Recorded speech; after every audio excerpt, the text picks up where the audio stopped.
9वीं कक्षा के सभी छात्रों का मैं Shikalgar sir, secondary school and junior college Bhilwadi, तहसील पलूस, जिला सांगली से आप सभीयों का तहे दिल से स्वागत करता हूँ।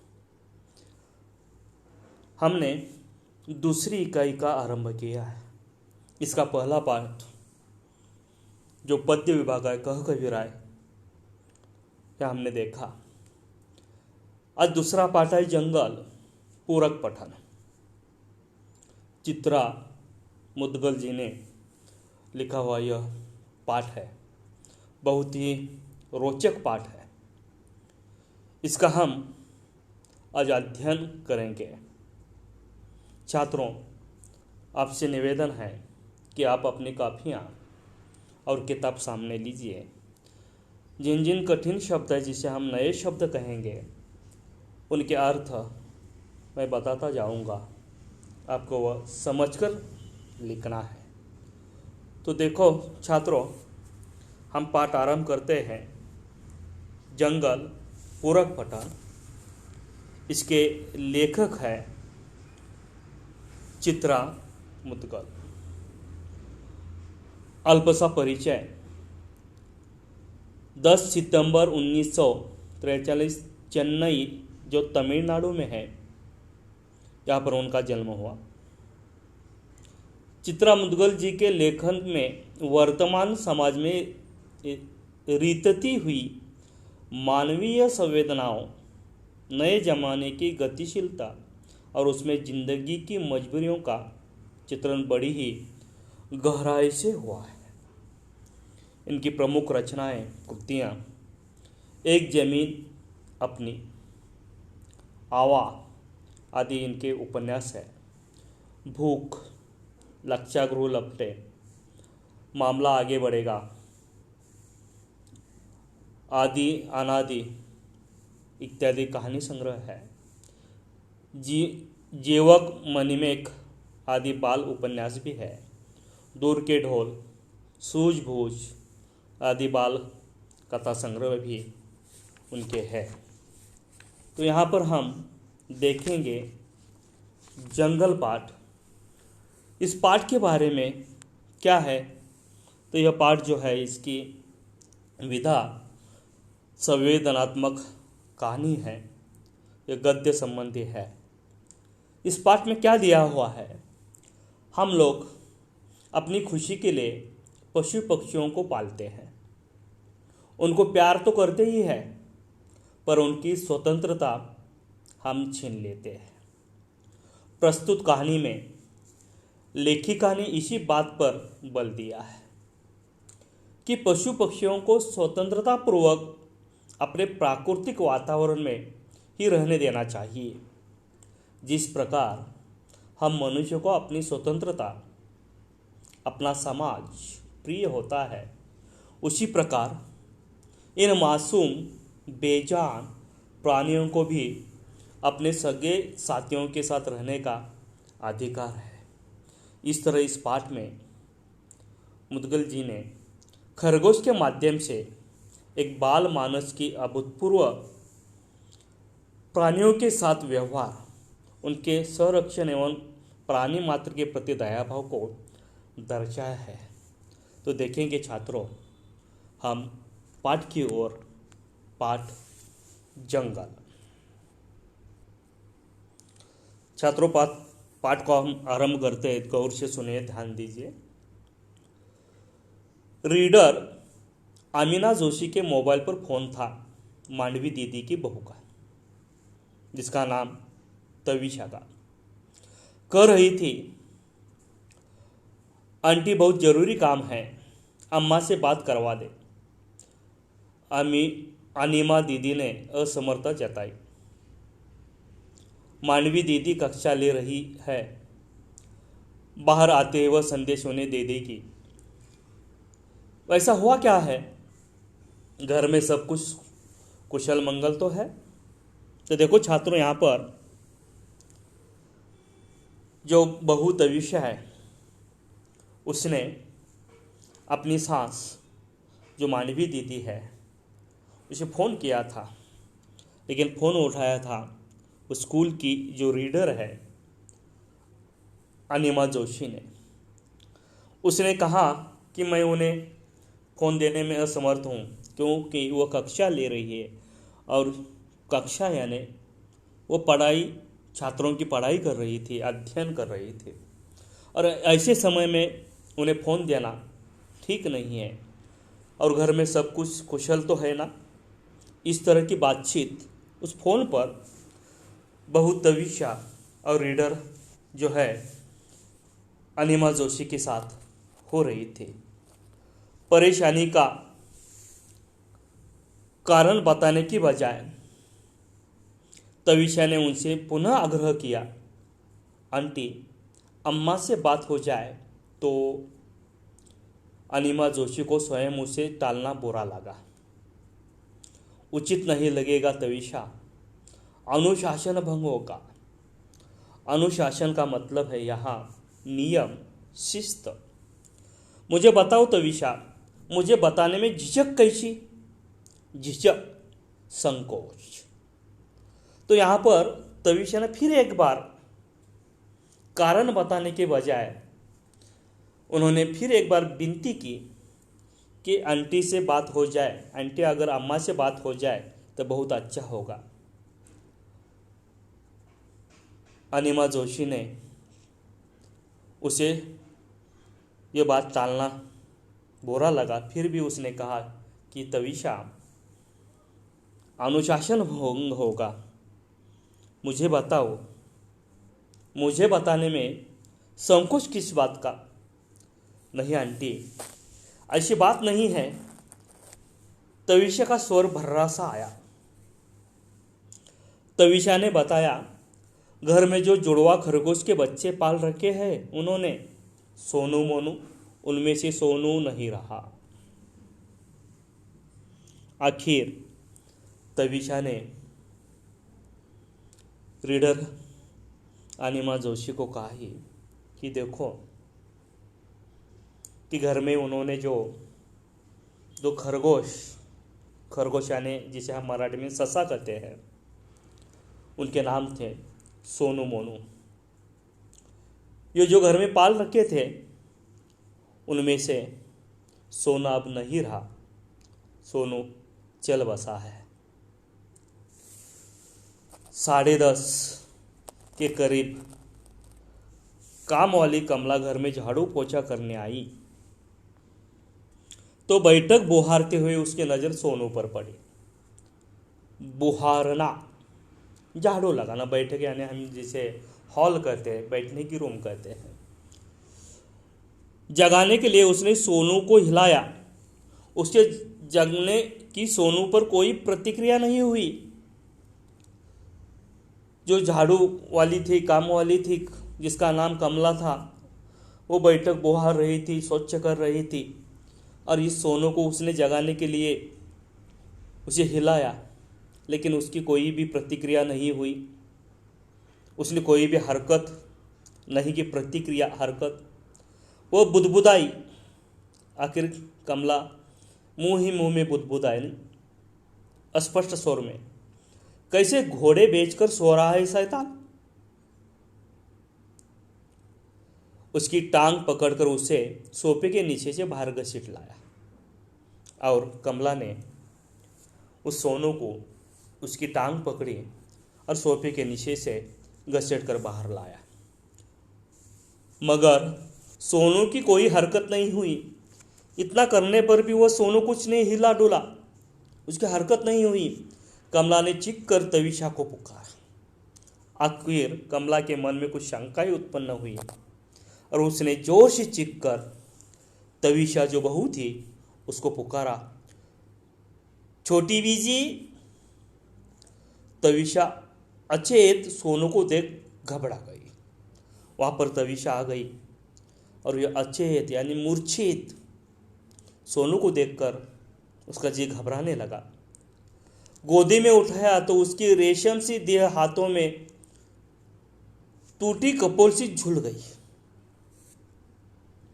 तविशा ने उस सोनू को अपनी गोदी में लिया, हाथों में लेते ही उसकी टूटी कपोल सी झूल गई, उसकी देह कपोल यानी जो नई नई पत्ते लगते हैं उसे कपोल कहते हैं। उसकी समझ में नहीं आ रहा था वो क्या करे। आसपास जानवरों का कोई डॉक्टर है नहीं। अब घबराने की वजह से तविशा को कुछ समझ में नहीं आ रहा था। आसपास कोई जानवरों का डॉक्टर भी नहीं था। अपनी समझ से उसने बच्चों के डॉक्टर को घर बुलाकर सोनू को दिखाया। आखिर जो छोटे बच्चों को देखने वाले डॉक्टर होते हैं उन्हें ही तविशा ने घर बुलाया और यो खरगोश जो सोनू है उसे दिखाया। डॉक्टर ने देखते ही कह दिया प्राण नहीं है अब सोनू में। डॉक्टर ने सोनू को देखा और कहा कि देखो इस सोनू में अब प्राण नहीं बचे हैं, वो चल बसा है। आंटी आप अम्मा को जल्द से जल्द घर भेज दे, घंटे भर में प्ले स्कूल से पीयूष घर आ जाएगा। अब इन दोनों के सामने यह समस्या खड़ी थी। दोनों यानी कमल और तविशा के सामने कि उसने कहा कि जल्द से अम्मा को बुला दीजिए, जो मांडवी दी है उसे घंटे भर में ही प्ले स्कूल से पीयूष घर आएगा। पीयूष यानी उनका छोटा बच्चा। मांडवी दी घर पहुंची। ये पूरी बात होने पर मांडवी दी को भी समझ में आया। रीडर अमीना जोशी ने बताया होगा। और मांडवी दीदी घर पहुंची। सोफों के बीच के खाली पड़े फर्श पर सोनू नीचे पड़ा हुआ था। उसने देखा कि सोफे के बीच में सोनू निस्तेज हुआ पड़ा था। पीयूष उसके निकट गुमसुम बैठा हुआ था। जो छोटा बच्चा पीयूष प्ले स्कूल में पढ़ रहा था उस सोनू के पास गुमसुम बिना बोले बैठा हुआ था। मोनू सोनू की परिक्रमा सा करता, कभी दाएं ठिठक उसे गौर से ताकने लगता। और दूसरा जो खरगोश था जिसका नाम मोनू, वो सोनू जहां पर पड़ा था उसकी इर्द गिर्द गोल परिक्रमा करता, उसे गोल गोल घूमता,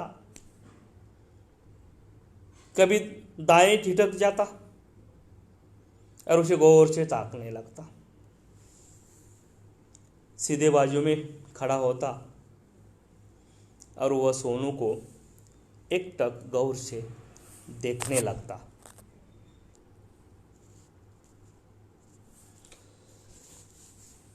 कभी बाएं से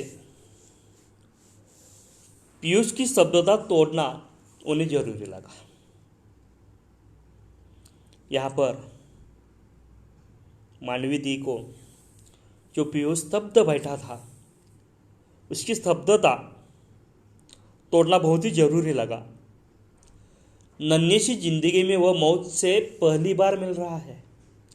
जो पीयूष नन्हा था, छोटा था, उसके जीवन में इस छोटी सी जिंदगी में यह मौत पहली बार वह देख रहा था। मौत उसकी समझ में नहीं आ रही है। ऐसा कभी हुआ नहीं कि उन्होंने घर की घंटी बजाई हो और तीनों लपक कर दरवाजा खोलने न दौड़े हो। पीयूष सोनू मोनू से इतना प्यार करता था, अगर घर की कॉलबेल बज जाए तो दरवाज़ा खोलने के लिए ये तीनों चले जाते थे। तीनों यानी पीयूष और सोनू मोनू। खोल तो पीयूष ही पाता था, मगर मुंह दरवाजे की ओर उठाए वे दोनों भी पीयूष के नन्हे हाथों में अपने अगले पंजे लगा देते। छात्रों समझ लीजिए कि दरवाजा खोलता था पीयूष ही, लेकिन दोनों हाथों में ये सोनू मोनू होते थे। सोनू मोनू का मुंह दरवाजे की ओर था और उनके आगों के अगले पैर यह आगे थे। पीयूष का सिर उन्होंने अपनी छाती से लगा लिया। आखिर मांडवी दी ने पीयूष का सिर अपनी छाती से लगाया। पीयूष रोने लगा है। दादी दादी ये सोनू को क्या हो गया? और दादी आने पर पीयूष दादी के छाती से लग गया और रोते हुए उसने पूछा कि ये सोनू को क्या हो गया है। दादी, सोनू बीमार है तो डॉक्टर को बुलाकर दिखाओ ना। जिस तरह छोटे बच्चे बीमार होते हैं तो डॉक्टर आकर उन्हें चेक करते हैं और दवा देते हैं, उसी तरह ये छोटा सा बच्चा पीयूष कहता है कि दादी, अगर सोनू बीमार है तो उसे डॉक्टर को बुलाओ, उसे दिखाओ। दादी, अम्मी अच्छी नहीं है ना, बोलते ही सोनू मर गया। और यहाँ पर पहले ही पीयूष के माँ ने पीयूष को बताया था कि पीयूष, सोनू मर गया है। और इस नन्हे से दिमाग पर भी असर हो गया कि वो कहता है कि अम्मी अच्छी नहीं है। वो बोलती है कि सोनू मर गया। वो रोंदे स्वर को साधती हुई उसे समझाने लगती है। वो रोते नहीं पीयूष, मानवी दी, उसका ही स्वर भर आया और वह पीयूष को समझाते हुए कहते कि रोते नहीं पीयूष, सोनू को दुख होगा। अगर पीयूष तुम रोओगे तो सोनू को दुख होगा ना। सोनू तुम्हें हमेशा हंसते देखना चाहता था ना। देखो पीयूष, सोनू तुम्हें हमें हंसता देखना चाहता था ना। मोनू उनकी गोद में मुंह सटाए उनके चेहरे को देख रहा है। और उसका साथी सोनू का जो था मोनू, वो भी उसकी गोद में था और वह भी ऊपर चेहरे के ऊपर देख रहा था। बिटर बिटर दृष्टियां आंसुओं से भरी हुई। देखो, प्राणियों को भी दुख होता है। इस मोनू की जो दृष्टि थी बिटर बिटर नजर डालता देखता हुआ, उसके उस आंखों में भी आंसू भर आए थे। जानवर भी रोते हैं। पहली बार उन्होंने किसी जानवर को रोते हुए देखा है। और जानवर भी रोते हैं, यह पहली बार पीयूष ने, मानवी दी ने, उस घर के लोगों ने देखा था। मोनू को हथेली में हल्के हाथों से दबोचकर उन्होंने उसे सीने से सटा लिया। जिस तरह पीयूष को भी अपने छाती से लगाया, उसी तरह मानवी दी ने उस मोनू को भी उठाया और अपनी छाती से उसे लगा दिया। हिचकियां भर रहा था मोनू। जिस तरह छोटे बच्चे रो रो कर हिचकियां भरते हैं, उसी तरह वो मोनू भी हिचकियां भर रहा था। जानवरों का आवाज़ ही नहीं होती, संवेदना होती है। वो हिचकियां भर रहा था। काली बदली उनके चेहरों पर उतर आई है। और इस तरह आकाश में जिस तरह काली बदली आती है, उस तरह उसके जीवन में भी यह दुख का बादल छा गया था। अनिमा जोशी के मोबाइल से उन्होंने बेटे शैलेश को दफ्तर में खबर कर देना उचित समझा था। और अमीना जोशी ने ही अपना बेटा जो था शैलेश जो दफ्तर में काम करता था, ऑफिस में काम करता था, उसे फ़ोन करके समझाना उचित समझा और उसने समझाया। न जाने परेशान तविशा ने शैलेश को फ़ोन किया हो या न किया हो।